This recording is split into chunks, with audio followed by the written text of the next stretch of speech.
जौनपुर में लगातार आप देख रहे हैं कि ज़मीनी विवाद में कई लोगों की जान चली जा रही है। अभी जल्द में आपने देखा होगा कि इकलौता पुत्र था अनुराग यादव, पड़ोसियों ने तलवार से उसके गला काट कर अलग कर दिया था। इसी तरह दूसरा एक मामला आया है सिकरारा थाना क्षेत्र का निजामुद्दीनपुर गांव का मामला है, जिसमें पड़ोसियों में मारपीट होती है। दबंग पड़ोसी अपने विपरीत पड़ोसी को, जो विपक्षी रहता है, उसको इतना मारता है कि वो आईसीयू में भर्ती हो जाते हैं, जिसमें 3-4 लोगों की हालत गंभीर हो जाती है और सदर रेफ़र कर दिए जाते हैं जौनपुर में। एक को वाराणसी रेफ़र कर दिया जाता है ट्रामा सेंटर में, वहाँ से डॉक्टरों द्वारा जवाब दिया जाता है। उसके बाद जो मरीज है, लुलारक नाम था उसका, वह सदर में आता है। उसके बाद 2-3 दिन के बाद उसकी भी मौत हो जाती है। 7 लोगों के ऊपर नामजद सिकरारा पुलिस ने मुकदमा दर्ज किया, जिसमें से 5 लोगों को गिरफ्तार किया है। इस तरीके से थाना अध्यक्ष ने मुझे बताया। और मैं आपको बताना चाहता हूँ, 2 लोगों की गिरफ्तारी के लिए तमाम जगह दबिश दी जा रही है। पुलिस रिश्तेदारियों जहाँ उनके पकड़ है वहाँ दबिश दे रही है। एक तरफ पीड़ित परिवार की तरफ से रिंका है। रिंका का कहना है कि 2007 में यह ज़मीन का विवाद था, जो लगभग 18 वर्ष पूरे हो गए, लेकिन अभी तक पुलिस ने जब विवाद हुआ तो कार्रवाई नहीं की। 151 में चालान करके उन लोगों के ऊपर कार्रवाई की थी। इस तरीके का पीड़ित परिवारों का बयान है। और मैं आपको बताना चाहता हूं, जिस तरीके से इस घटना को दबंगों द्वारा अंजाम दिया जाता है, उसके बाद जिसमें 1 लोगों की मौत हो जाती है और 2-3 लोग हैं घायल हैं। आइए जानने का पूरा प्रयास करते हैं क्या मामला था, क्यों इतनी बड़ी घटना घट गई। लेकिन इनका कहना है कि जो पड़ोसी है आए दिन दबंगई करते हैं, उनको पुलिस प्रशासन से डर नहीं है। आइए बातचीत करते हैं। एक फ़ोटो भी वायरल हुआ था जिसमें वह एक लड़का कट्टा लिए हुए था। ये बताइए रिंका, विवाद कैसे हुआ था, क्या था पूरा मामला, अधिकारी आपसे जानना चाहते हैं। विवाद यही हुआ था साहब, 2007 से चल रही थी, तो मतलब आज 2025 चल रहा, बीच में मतलब ख़त्म हो गई थी विवाद, कोई मतलब ही नहीं था। तो मतलब सब सोचे अपने अपने खा रहे हैं, अपने अपने उठ बैठ रहे हैं, कोई मतलब नहीं है। तो यहाँ जून पे हमारे बड़े पिताजी हमारे सब मतलब परिवार आए थे, तो बोल रहे थे बैठका बनाने के लिए, तो उन्होंने बैठका विनोद ने बनाने नहीं दिया। पुलिस प्रशासन बुलवा के उन्होंने रुकवा दी। पुलिस ने बोला 10 दिन समय लिया, 15 दिन समय लिए, 1 महीने समय लिया, फिर भी बैठका हमारा बन नहीं पाया। इन लोग सारे प्रदेश चले गए। तो 1 महीना पहले उसका बेटा रिवॉल्वर लेके खेदा था। उस समय हमारे वकील साहब मौजूद थे, 8 बजे रात आके घर पे उनको पहुंचाए थे। उन लोग से मिले भी थे, तो उनके जरिए से हमारे पापा कुछ नहीं कर पाए।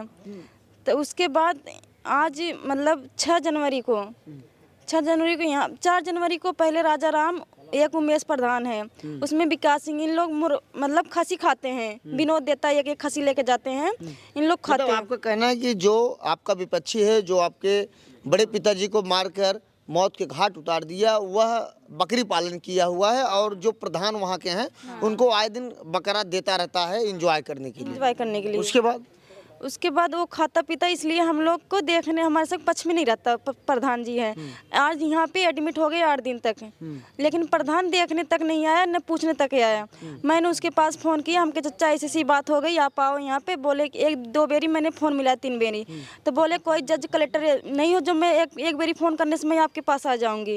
ये कौन बोला? ये प्रधान जी बोले हैं, मेरे से बोले। हम बोले ठीक है चाचा, कोई बात नहीं, अगर जज कलेक्टर हम होते तो आपके पास फ़ोन नहीं करते हम। तो बोले, फिर प्रधान क्या बोले, रखो मैं आपसे बात नहीं करना चाहती हूँ। अच्छा रिंका, ये बताइए, इतनी बड़ी विवाद हो गई जिसमें 4-5 लोग घायल हो गए और आज आपके बड़े पिताजी की मौत भी हो गई, तो अभी कुछ देर पहले जब पुलिस यहाँ आई थी सिकरारा की, तो बॉडी देने के लिए विरोध क्यों कर रहे थे?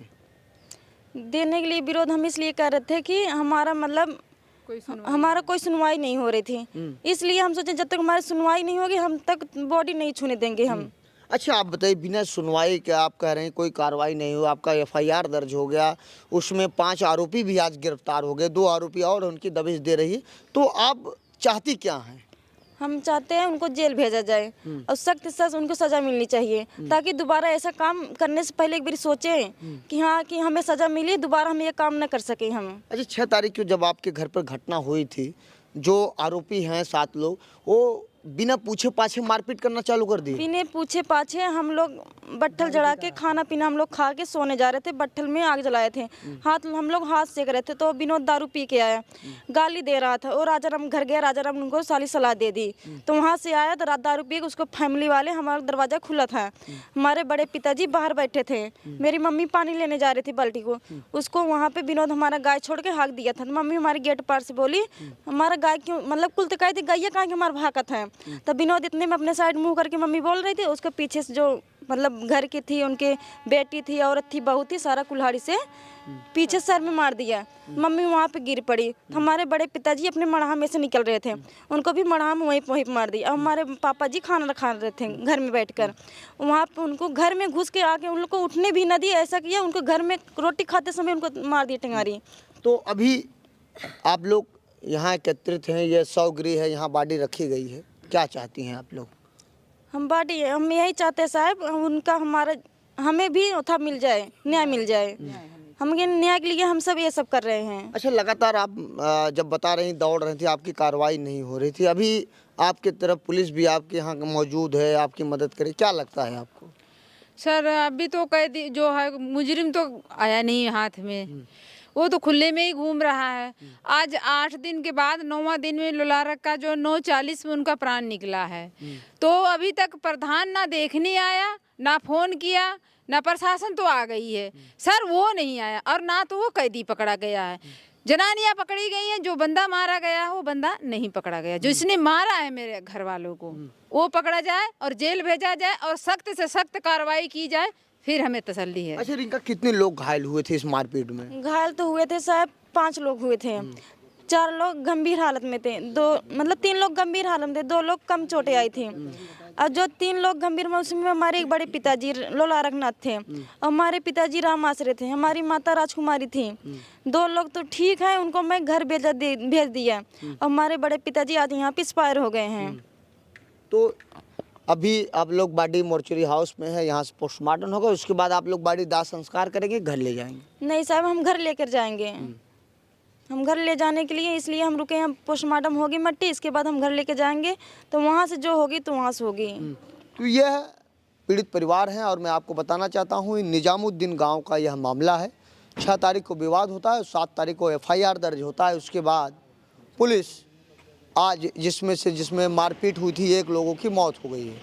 पुलिस 5 आरोपियों को गिरफ्तार की है, 2 आरोपियों को दबिश दे रही, बहुत जल्द उनको भी गिरफ्तार कर लेगी, इस तरीके से मुझे थाना अध्यक्ष सिकरारा के कहे हैं। अब देखना है क्या इन पीड़ित परिवारों को न्याय मिलता है कि नहीं, या अधिकारियों द्वारा ऐसे ढाढ़स दिया जाएगा कि नहीं तुम्हारी मदद होगी। तमाम ऐसे ज़मीन विवाद की खबर मैंने कवरेज किया है और देखा है, उस समय अधिकारियों द्वारा बड़ी बड़ी बातों की जाती है, नहीं तुम्हारी मदद होगी, बाद में समय बीतने के बाद उनकी कोई मदद नहीं होती है। क्या इनके ऊपर अधिकारी द्वारा जिस तरीके से वादा किया गया है या अपने बातों पर उतरते हैं खरे कि नहीं, ये तो समय ही बताएगा। लेकिन मैं आपको बताना चाहता हूँ, लगातार जौनपुर में ज़मीनी विवाद को लेकर आए दिन हत्या हो रही है। कहीं न कहीं राजस्व विभाग की बहुत बड़ी कमी है, क्योंकि ज़मीन के विवाद में अगर पुलिस इंटरफेयर करती है तो पुलिस को पर तुरंत आरोप लगते हैं कि सर उसकी तरफ से पैसा लेकर हमारी मदद नहीं कर रहे हैं, इस तरीके का आरोप लगता है। ये उच्च अधिकारियों द्वारा मुझे बताया गया है। अब देखना है क्या होता है।